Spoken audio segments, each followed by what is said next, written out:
In the peaceful land of Glitterglow Meadows, where the grass shimmered like stardust and the flowers giggled when tickled, lived a young unicorn named Sparklehoof. Sparklehoof wasn't like the other unicorns. Her hooves didn't stomp loud. Her magic horn only sparkled a little bit. And she was afraid of nearly everything. She was scared of tall trees. Scared of shadows. Even scared of sneezes. But deep in her heart, Sparklehoof wished she could be brave like the legendary unicorns in the bedtime tales. One bright morning, the Queen of Glitterglow, a wise dragon named Queen Zephyra, sent out a golden message that echoed through the skies: "The rainbow crystal that lights our land has vanished. Only one with a true heart and quiet courage can find it."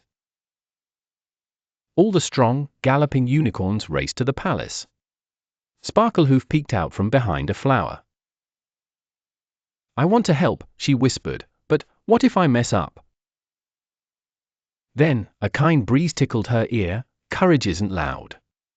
It's doing the right thing, even if you're scared." Sparklehoof's ears perked.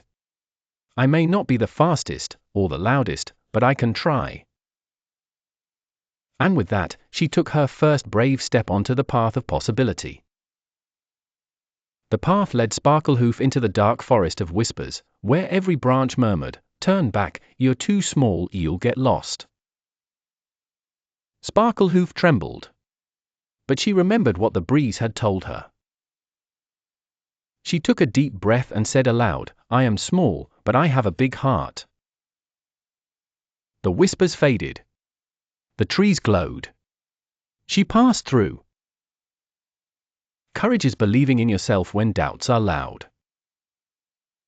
Next, Sparklehoof reached the rickety Bridge of Bumblesnore, guarded by a big, sleepy bumble dragon with honey on his chin. Please like, share and subscribe to my channel. Bye.